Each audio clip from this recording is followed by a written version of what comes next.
التي كانت النواة الأولى في نشأة المذهب المالكي، وتحدثنا عن الجهود التي سخرها العلماء من أجل خدمة هذه الأسمعة إن على مستوى المضمون، وذلك بتنقيحها وتأصيلها وإرجاعها إلى أصولها. وكذلك بطبيعة الحال لا يمكن بطبيعة الحال الحديث عن هذه الأسمعة إلا من خلال أيضا الحديث عن منهجية العلماء في التعامل مع هذه الأسمعة، كيف جمعت في مؤلفات وفي مصادر، وكيف تكونت لنا أنماط من التأليف في المذهب المالكي. إذن ما هي السيرورة ربما إن شئت أستاذ، كيف كانت هذه السيرورة التي نشأت من خلالها أنماط مختلفة من التأليف في المذهب المالكي؟ نعم. إيه كما ذكرت أن الروايات والأقوال جمعت في مدونات ضخمة تشكل الأمهات الأساسية للمذهب المالكي. نعم. ومن أهمها كما ذكرت المدونة والموازية والواضحة والعتبية. ثم جاءت أنماط أخرى من التأليف نشأت إثر النظر في هذه الأمهات، لأن هذه الأمهات خدمت من زوايا مختلفة. نعم. وكل خدمة من زاوية معينة تشكل منهج نعم. في التعامل مع هذه الأمهات. فهناك من تعامل معها اختصارا فاختصرها. اختصرت المدونة للإمام سحنون اختصارات متعددة. من أهم هذه الاختصارات الشهيرة المذكورة في كتب التراجم المطبوعة المتداولة اختصار البراذعي. نعم. بسعيد البراذعي من أوائل من اختصروا المدونة، ومختصره مشهور إلى أن صار اسم المدونة حينما يطلق يعني ينصرف إلى هذا المختصر. نعم. ثم جاء الشيخ ابن أبي زيد القرواني. نعم. ابن أبي زيد القرواني أيضا له مختصر مشهور على المدونة. ثم جاءت اختصارات أخرى للمدونة ولغيرها من الأمهات فجاء مختصر ابن الحاجب المشهور. نعم. ثم جاء بعده يعني الشيخ خليل بمختصره المعروف، ثم ابن عرفة كذلك بمختصره المعروف. هؤلاء كان هدفهم اختزال المادة الفقهية، لأن هذه المطولات كانت تحتاج من الدارس جهدا ووقتا من أجل استيعاب محتواها ومضمونها، ولذلك سعى هؤلاء إلى تقريب هذه المادة عن طريق اختصارها. نعم. الاختصار على كل حال، الاختصار في بداية الأمر كان واضحا، كان سهل العبارة، كان مفهوما يقرأه الناس ويفهمونه، لكن مع الزمن أصبح الاختصار صعبا على غير المتخصصين أن يفهموه، ولذلك ظهرت بعض الانتقادات التي وجهت إلى هذا النمط من التأليف، فظهرت صيحات تنادي بإيقاف النوع من التأليف لأنه أوقع الفقه في نوع من الغموض وحوله إلى الغاز.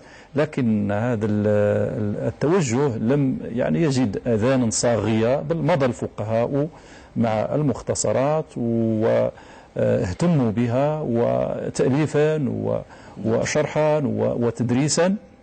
فكثير من جهابذة الفقهاء تكونوا من خلال هذه المختصرات. في هذه المختصرات تخرجوا. نعم. فلذلك يقول يعني أحدهم أعتقد يعني صاحب يعني الشفاء الغليل يقول يعني ويتحدث عن أهمية الاختصار وعن قيمته العلمية، ويتحدث عن ذلك نظما.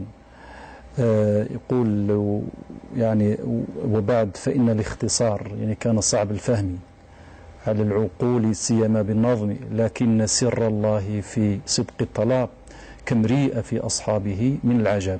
سر الله في صدق الطلاب كمريء في أصحاب المختصرات الذين ألفوا المختصرات الفقهية، يعني أعطوا الكثير وكونوا العلماء والنجباء تخرجوا على أيديهم. على كل حال هذا الحديث هذه المختصرات ربما أستاذ أيضا كانت مادة يعني تلقن، يعني كانت مادة يعني هي أصل المادة الفقهية التي كانت تلقن للطلبة. يعني نحن ربما إلى زمننا هذا ويعني في أزمنة قريبة كان الدرس الفقهي ينطلق غالبا من هذه المختصرات، من المتون نعم. خصوصا المختصرات، سواء تعلق الأمر بمختصر النظمي أو النثري على كل حال. فهذه المختصرات على كل حال كانت عليها مآخذ، لكن مآخذ قلت لم تنل من أهميتها ومن صمود الفقهاء في الدفاع عنها. وبالفعل أن هذه المختصرات يعني أعطت الكثير إلى أن صارت هي في النهاية المرجع. مختصر خليل كانت لها سلبيات أيضا بالإضافة إلى إيجابيات. السلبيات يعني تحدث عنها كثير ممن انتقدوها. نعم. حينما نقرأ الفكر السامي في تاريخ الفقه الإسلامي لحجوي الثعالبي نجد أنه يتحدث عن هذا اللون من التأليف ويتحدث بهذا العين السوداء، يعني أن هذه المختصرات من العوامل التي أجهزت على الفقه المالكي. وبنفس الحديث وبنفس النظرة أيضا نجد أحمد بابا السوداني تنبوكتي في كتاب نيل الابتهاج يتحدث عن مختصر خليل وعن توضيحه، ويقول إن الناس انصرفوا إلى هذين المصدرين وكان ذلك سببا لتقهقر الفقه إلى آخره. هذه نظرة كانت يعني لبعض من الإمام الشاطبي. وكثير منهم كانت له. وقلت ولكن الكثيرين من الفقهاء المالكي احتفلوا بالمختصر وخدموه وشرحوه، وكان معتمدهم الأساس في الفتوى والقضاء وبل والتدريس أيضا. على كل حال نحن الآن نتحدث فقط عن المختصر من حيث كونه نمطا في التأليف الفقهي. لا نتحدث لأن هذا حديث آخر عن السلبيات والإيجابيات. من أنماط التأليف الفقهي أيضا جانب المختصرات الشروح. شروح. إذن أستاذي ذكرت للأمهات وعرفناها، يعني حتى نوضح للمشاهد الكريم، يعني حتى يكون المشاهد الكريم معنا بطبيعة الحال يتابع معنا بشكل واضح، لأن يعني نحن نحاول أن نوصل بطبيعة الحال البرنامج يصل إلى أوسع نطاق من وشريحة واسعة من المشاهدين. يعني ذكرنا بطبيعة الحال كتب الأمهات، يعني أمهات المذهب المالكي، وذكرت لي فيها المدونة، ربما يمكن أن نعد فيها أيضا موطأ الإمام مالك أيضا هو من الأمهات. لا ليس مصدرا فقهيا متمحضا وفي حديث وفي فقه. الآن تحدث عن الفروع عن الأسمعة. الآن حتى يكون الحديث يعني هذا السياق اللي تحدث فيه الآن وهو يعني الأسمعة التي جمعت في هذه المدونات التي سميت بالأمهات، يعني المصادر الأولى للمذهب المالكي التي انطلقت منها كل الدراسات التي جاءت بعد. والآن يعني تحدثنا عن زاوية واحدة خدمت منها هذه الأمهات، هي زاوية الاختصار. ثم إذن هذه الأمهات قلنا ذكرنا منها المدونة، ذكرنا الموازية كتاب يعني العتبية أو المستخرجة، ثم الواضحة. إذن هذه تدخل في نمط الأمة، يعني ندخلها في كتب الأمهات في المذهب المالكي. ذكرت لي أيضا أن هناك ما يتعارف عليه بالموسوعات. هل هي هذه الأمهات؟ تضاف إليها الموسوعات، هي كذلك التي جاءت بعدها. وكان هدف مؤلفيها أن يجمعوا وأن يستوعبوا كل ما روي عن الإمام مالك وعن كبار تلاميذه ومن جاء بعدهم. يعني كان هدفه الجمع بغض النظر عن يعني الروايات الضعيفة والشاذة والمشهورة والراجحة والمشهورة. كان الهدف هو الجمع. من هؤلاء مثلا صاحب النوادر والزيادات أبي زيد القيرواني، ففي هذا المؤلف المطول يعني جمع ما وقف عليه في كتب الأقدمين من المالكية من روايات والأقوال. الإمام القرافي في الذخيرة أيضا هدفه هو أن يجمع ما وقف عليه من الروايات والأقوال في المصادر السابقة. هذا نمط، يعني موسوعات يعني تضاف إلى الأمهات. سميت الأمهات لأنها باشرت جمع الأسمعة الأولى عن الإمام مالك. هذه الموسوعات جاءت بعدها، يعني سعى أصحابها إلى جمع الروايات والأقوال في المذهب المالكي. ثم ظهرت يعني إلى جانب هذه المختصرات وهذه الأمهات والموسوعات الشروح. نعم. هذا من حيث كونه نمطا في التأليف. فالشرح ارتبط في البداية بهذه الأمهات، فنالت مدونة سحنون حصة الأسد من هذه الشروح حتى إنها لتعد بالمئات. نعم. وكانت في بداية الأمر تسمى تعاليق، حينما نجد في كتب التراجيم تعليق على المدونة معنى شرح المدونة. نعم. هذا المصطلح يعني لم يعد متداولا بعد القرن الخامس، يعني لم يعد يعرف يعني يستعمل هذا المصطلح. التعليق أصبح الشرح المدونة. هذه الشروح يعني نمط في التأليف ظهرت على الأمهات كما ظهرت على المختصرات، بل كانت المختصرات من أهم البواعث على ظهور هذا النمط، على ظهور الشرح، لأن الاختصار يحتاج إلى شرح، يحتاج إلى تفصيل، فيه عبارات مجملة مبهمة غامضة، فيأتي صاحب الشرح يحتاج ربما إلى الدليل. نعم. أيضا فهذا شيء آخر. نعم. نحن الآن نتحدث عن الشرح. نعم. معنى الشرح المرتبط بالمتن. نعم. سواء تعلق الأمر بالأمهات الأولى أو تعلق بالمختصرات التي كانت السبب الأساس في رواجها، ظهورها ورواجها ارتبطت بها. فهذه الشروح قلت معنى الشرح هو الكتاب الذي يرتبط بمتن معين يسعى صاحبه إلى يعني شرح ما جاء في المتن مجملا، ويعني تقييد ما جاء مطلقا، وأيضا وشرح ما جاء يعني غامضا إلى آخره. فالشرح دائما يأتي على المتن. نعم. ما هي أهم المؤلفات التي كانت لها شروح؟ ذكرت لنا المدونة. المدونة يعني نعم، هي على رأسها. يعني على رأسها. ثم الكتاب الثاني الذي أيضا استأثر بهذا النوع من التأليف يعني بالشروح هو مختصر خليل. نعم. حتى إن الشروح الموضوعة عليه لتعد أيضا بالمئات. نعم.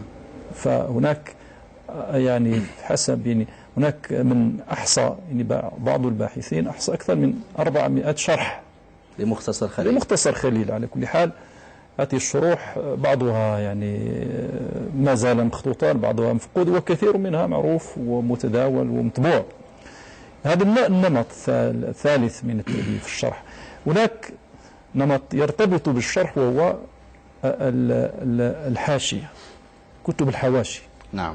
هذه كتب الحواشي أيضا ترتبط بالشرح، لأن صاحب الشرح بالرغم من كونه يهدف إلى توضيح عبارة المتن فقد يترك بعض الأشياء دون أن يفصلها بما فيه الكفاية، فيأتي صاحب الحاشية ويستدرك ويعلق ويضيف ويفتح أقواس ليضيف يعني أشياء وآراء. فلذلك تأتي الحاشية دائما أكبر يعني من الشرح لأنها تفصل. نعم. يعني حينما تكون الحاشية على المتن أو على الشرح كله. إذا الحاشية تكون بوجود الشرح بطبيعة الحال. يعني تكون حاشية على الشرح. أيوة. نعم. وقد تكون على المتن. نعم. وقد تكون إذن هناك فرق بين الحاشية والشرح. نعم. يعني الشرح على المتن. نعم. يعني هذا مصطلح الشرح على المتن، والحاشية على الشرح. أحيانا تكون هذه الحاشية متناولة لكل أبواب الشرح، وأحيانا يقتصر المؤلف على بعض الأبواب وعلى بعض القضايا، فهذه يصطلح عليها بالتقاييد وبالطرر. الطرة مثلها مثل الحاشية، إلا أن صاحبها لا يعلق على مختلف الأبواب والفصول، إنما يقصد بعض القضايا بعينها، يرى أن صاحب الشرح قد قصر في إيضاحها، فيعني يعلق، يشرح، ينتقد، على كل حال فيضيف أشياء في قضايا مختلفة معينة في أبواب أيضا محصورة. فهذا يعني من حيث الاصطلاح يعرف بالطرة. نعم. التقييد أيضا، أو التقييد، لأنه يقيد بعض الأشياء، يعني يضيف بعض الأحكام أو يقيد بعض الإطلاقات الواردة في الشرح أو في المتن عموما، فيضيف يعني. فهذه أيضا تسمى تقييد. اسمه تقييد، هذا نمط في التأليف. هذا ربما أستاذ يعني من الأشياء التي انتقد فيها المذهب المالكي، يعني كثرة الحواشي على الحواشي نعم، هذا كثرة التقاييد. من ينظر إليها من هذه الزاوية أن شرح حاشية طرة تقييد هذا قد يعني يتبادر إلى ذهنه أن هذا العمل ممل ولا طائل وراءه، لكن الذين خبروا الموضوع ودرسوه وتعاملوا معه، الذي يتعامل مع الحاشية يعرف قيمته، خصوصا الذي يمارس الإفتاء. كثير من القضايا لا يسعفك فيها صاحب الشرح، قد لا تجدوا يعني ما تريد لا في الحاشية. هذا من حيث المادة الفقهية، أن الحاشية تسعفك في إيجاد في العثور على الحكم الواضح أكثر من الشرح. ثم إن هذه الحواشي وهذه الشروح هذا تعطينا صورة على مدى احترام الفقهاء للنص الأول، لأنهم يعلقون على النص دون دون المساس به، فيأتون بعبارة المؤلف المصنف كما هي، ثم يأتي صاحب الشرح يعلق عليها، يأتي صاحب الحاشية يعلق على صاحب الشرح، معنى أن هذه كلها خدمات دراسات للمتن. هذه دراسات للمتن الأول. فقد يكون المتن صاحب المتن مقصرا في شيء، يأتي الشارح فيضيف ويبين مراده، ثم يأتي صاحب الحاشية أيضا ويضيف ويبين مراد الشارح بعبارات أو في عبارات متعددة أو في قضايا معينة يبين يعني مراده بذلك. فهذه خدمات يعني كلها للنص. وهذا الفصل مهم جدا، يعني أنك حينما تقرأ الكتاب القديم لا تجد دمجا يعني بين الشرح والمتن، يعني الشرح والمتن والشرح والحاشية والتقييد، إن الشرح يعزل عن المتن والحاشية أيضا تعزل عن الشرح. يعني فحتى يعني لأن الآن يعني هذا نحن فقدنا هذا المنهج فالآن حينما تقرأ كتاب معاصر يعني لا تستطيع أن تتبين رأي الكاتب من رأي غيره، فهو يذكر وينقل ويتصرف، لكن القدماء كانوا لا يتصرفون فيأتي مثلا مختصر خليل وصل إلينا كما ألفه صاحبه الحواشي والشروح والطرى، ورغم كثرتها لم تمس يعني عبارة يعني ما يسمى بالأمانة العلمية. كانوا يعني هذا جانب مهم، يعني جانب مهم يعني يلفت إليه النظر. فالنمط من التأليف لا بد من أن نعرف أن هذه خدمات للمتن دون المساس وتبين كذلك مدى التطور الذي حصل على مستوى المضمون. إن كثير ممن درسوا المتن وشرحوه أضافوا أشياء وبينوا العوائد والأعراف والنوازل التي ظهرت ونصوا عليها وأضافوها في الشرح. والحاشية كذلك صاحب الحاشية يضيف أشياء لم تكن معروفة لدى في عصر صاحب المتن الأول. معنى أن هذه الكتب لها يعني هذه الإيجابيات. هناك إيجابيات على مستوى المنهج تحدثنا عنه وهي احترام المتن. هناك على مستوى المضمون أيضا أنها أضافت أشياء لم يشير إليها ولم ينص عليها صاحب المتن الأول. إذن هذا نمط. هذا نمط يعني ثم الحواشي. نعم هناك أنماط أخرى ترتبط بمجال اشتغال الفقيه، لأن الفقه يعني فيه مجالات. يعني فهناك الفقه يعني فهناك التدريس، يعني وظيفة التدريس أو منصب التدريس الفقهي. هناك القضاء، هناك الإفتاء. هناك الفقه يعني النظري. أيوة، هناك الفقه التطبيقي العملي. نعم في القضاء وفي نعم وهذا والذي فرض وجود نوع من التأليف المناسب لهذه المجالات. فهذه الأنماط التي تحدثنا عنها جلها مرتبط بالمجال النظري، الدراسة التقريرية للفقه، أو يعني في مجال التدريس، في مجال التأليف النظري. في المجال التطبيقي حينما نتحدث عن القضاء مثلا نجد أن هنالك أنماط أخرى من التأليف هي تحمل المادة الفقهية التي نتحدث عنها لكن بمنهج آخر. هذه الأنماط الفقهية في مجال القضاء يصطلح عليها بالأحكام. كتب الأحكام. كتب الأحكام معناها الكتب التي يجمع فيها المؤلف القضايا التي يتنازع فيها الناس عادة وتعرض على أنظار القضاء. فكل القضايا التي القابلة للنزاع التي من شأنها أن ينظر فيها القضاء يعني تدخل في هذا النمط من التأليف. فلذلك لا نجد في هذا الكتب الحديث عن العبادات، لأن ليست مجالا للخلاف الذي يعرض على القضاء، فلذلك تستثنى من لا نجد فيها الحديث عن الصلاة ولا عن الطهارة ولا عن الزكاة، إنما نجد فيها الحديث ابتداء من الأحوال الشخصية، يعني من الزواج والطلاق ثم البيوع والأكرياء إلى آخره والإيجارات، لأن هذه الأبواب من شأن أن يختلف الناس فيها وأن يرفعوا خلافاتهم إلى القضاء. فهذا نمط. كتب الأحكام والأقضية. نعم كتب القضاء شيء، هذا إلا كتب الأحكام نتحدث عن كتب الأحكام. ومن ميزتها أن مؤلفيها ممن مارسوا القضاء، بمعنى أن القضاة في نهاية مشوارهم القضائي يرجعون إلى السجلات التي دونوا فيها أحكام التي صدرت عنه، الأحكام التي صدرت عنه، فيخرجوا كتابا. ويستعينون أيضا بمصادر أخرى سابقة لقضاة آخرين، فيجمعون لنا كتاب قد يكون طويلا، قد يكون متوسطا، قد يكون مختصرا، يسمى الأحكام. ومن أهم هذه الأحكام مثلا عندنا أحكام ابن سهل الأندلسي، وعندنا تحفة الحكام لابن عاصم.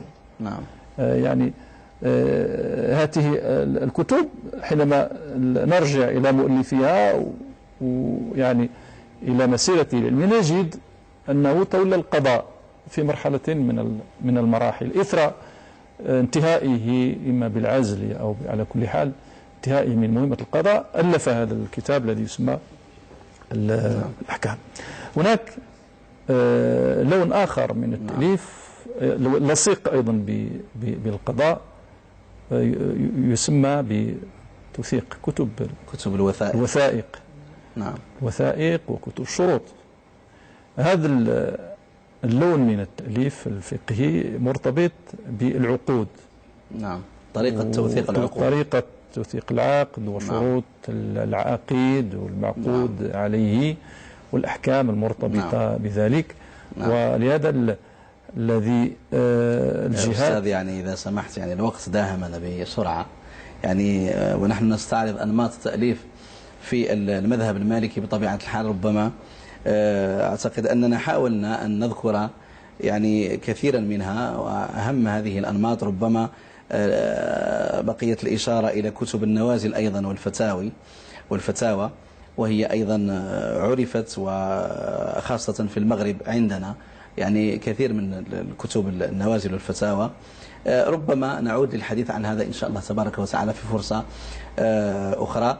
أستاذي الكريم أشكرك على متابعتك معنا وعلى إضافاتك في هذه الحلقة، وإن شاء الله يتجدد اتصالنا بك في حلقات أخرى إن شاء الله تبارك وتعالى. مشاهدي الأعزاء، إذا تابعتم معنا هذه الحلقة التي خصصناها للحديث عن مصادر الفقه المالكي وأنماط التأليف في المذهب المالكي. نشكركم على متابعتكم لهذه الحلقة، وعلى أمل اللقاء بكم في مرة قادمة. أستودعكم الله، والسلام عليكم ورحمة الله تعالى وبركاته. أصوله وفروع غنية للطالب، فتمسك به يا أخي يا أخي يا مغربي يا مغربي.